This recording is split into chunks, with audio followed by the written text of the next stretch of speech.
पश्चिम बंगाल, क्योंकि पश्चिम बंगाल की चुनावी सरगर्मियों के बीच एक बड़ा विवाद अब सामने आ गया है। दरअसल चुनाव आयोग ने मुख्यमंत्री ममता बनर्जी के एक वायरल वीडियो पर मांग ली है तथ्यात्मक रिपोर्ट। हुआ यूं कि एक चुनावी रैली में ममता बनर्जी ने महिलाओं से कहा कि अगर जरूरत पड़े तो वो रसोई के बर्तनों से ही केंद्रीय सुरक्षा बलों का सामना करें। अब इस भड़काऊ बयान पर कड़ा संज्ञान ले लिया है चुनाव आयोग ने और इसे माना है सीआरपीएफ जवानों के लिए एक खुली धमकी। क्या चल रहा है आखिर पश्चिम बंगाल में, जानेंगे अपने संवाददाता से विस्तार के साथ। लेकिन इससे पहले दीदी के बिगड़े बोल और इसी के एक्शन पर डाल लेते हैं एक नजर।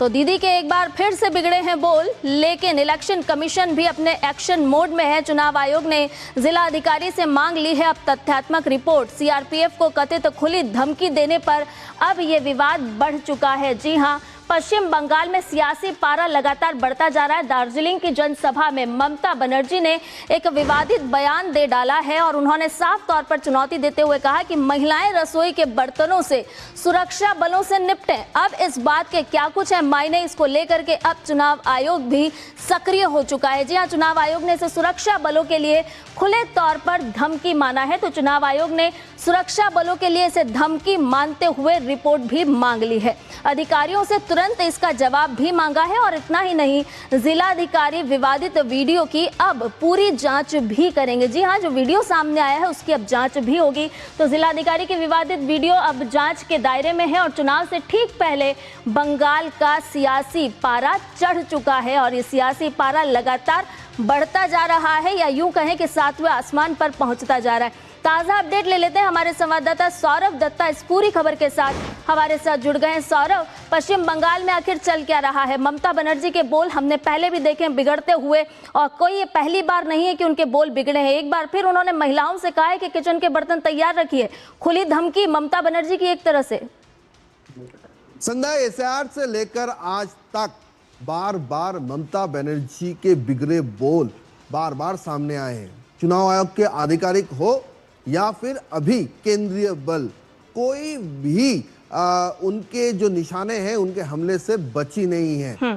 इसका कारण ये माना जा रहा है कि ममता बनर्जी 15 साल का शासनकाल हो चुका, लेकिन अब तक उनके लिए कहने लायक, बंगाल की जनता को कहने लायक वैसा कुछ है नहीं। एक तरफ ममता बनर्जी का आप चुनावी प्रचार देख लीजिए, एक के बाद एक प्रचार देख लीजिए।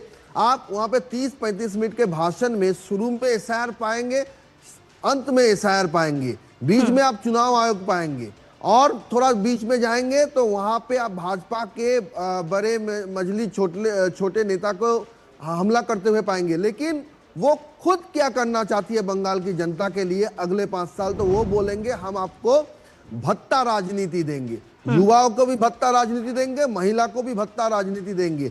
लेकिन इसके साथ साथ इंडस्ट्री को लेकर आज तक उन्होंने जो चुनाव प्रचार शुरू किए हैं, आज 1 हफ्ता होने को आया, एक भी बात नहीं कही कि हम इंडस्ट्री लाएंगे बंगाल में।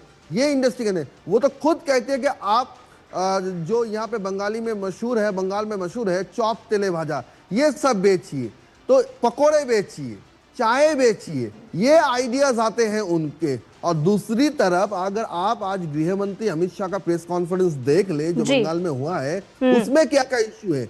घोटाला और भ्रष्टाचार। लेकिन घोटाला और भ्रष्टाचार एक टाइटल नहीं है, इसके अंदर ही अगर आप देख लेंगे राशन घोटाला, शिक्षक घोटाला, प्रधानमंत्री आवास योजना, 100 डेज वर्कर्स के जो घोटाले हैं, घोटाले पर घोटाला। आप गिनती शुरू करेंगे तो इतना वक्त नहीं रहेगा हाथ में कि सबको गिनाया जाए।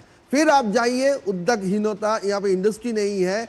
वो जो बंगाल की स्थिति है, बंगाल की महिला के सुरक्षा के लिए जो क्वेश्चन है, उसके हेडर के अंदर में भी आप आरजी कर पाएंगे, आप कस्बा लॉ कॉलेज की घटना पाएंगे, आप एक के बाद एक घटना पाएंगे और देखेंगे कहीं ना कहीं जाके जो इन मामलों में से जो जुड़े हुए थे, जो ममता बनर्जी की सरकार को रक्षा कवच दिए हैं, वही बाद में जाके प्राइज मिला है, उनको पुरस्कार मिला है। और इसी के चलते आज गृह मंत्री अमित शाह ने भी ये मेंशन किया है कि जो आरजी के लिए लड़े थे, अब वो राज्यसभा के सांसद है। जो एसआईआर को चैलेंज किए थे, वो आज राज्यसभा के सांसद है। जिन्होंने शारदा केलेंकारी घोटाले में ममता बनर्जी को बचाया था, वो आज राज्यसभा के सांसद है। ये जो सारे तुलनाएं आ रही है, चाहे और सबसे बड़ा है घुसपैठिया का मुद्दा। घुसपैठी का मुद्दा एक कहने वाली सिर्फ चीज नहीं है, ये बंगाल का जनता महसूस कर रहे हैं। जो जिस जिले में बांग्लादेश से सटे हुए जो जिले हैं, वहां के लोग महसूस कर रहे हैं। और ये ऐसा नहीं है कि दो समुदाय के बात है। जिस समुदाय को लेकर ये बात कहा जाता है, उस समुदाय के अंदर में भी ये चर्चा है कि ये लोग आए कहां से। तो कल नहीं थे, आज कहां हो गए। रात को देखते हैं कि 4 लोग थे, तो सुबह उठते तो देखते हैं 5 लोग हो गए हैं।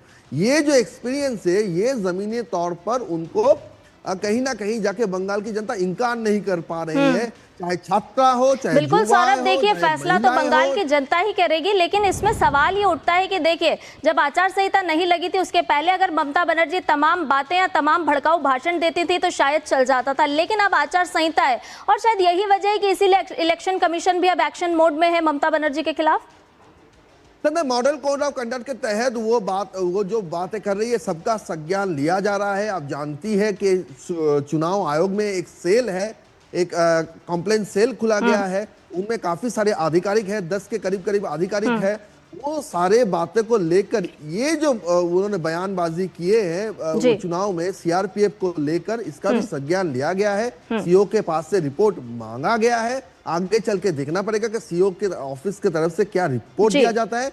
लेकिन ये बात भी कहीं ना कहीं बंगाल की जनता मान रही है कि आगे चल के अभी भी 24-25 दिन है और करीब 1 महीना है, पकड़ लीजिए। तो ऐसे बहुत सारे इश्यूज आएंगे जिसमें चुनाव आयोग को संज्ञान लेना पड़ेगा, चाहे वो वासंती हो और चुनाव आयोग संज्ञान लेता हुआ सौरभ यहाँ पर नजर भी आ रहा है। हालांकि जिस भत्ता राजनीति का आप जिक्र कर रहे हैं, तो इसका फैसला तो जनता ही करेगी कि यहाँ पर भत्ता राजनीति चल रही है या फिर ममता की भद्दी राजनीति। बहुत बहुत शुक्रिया सौरभ, तमाम जानकारी हमसे साझा करने के लिए।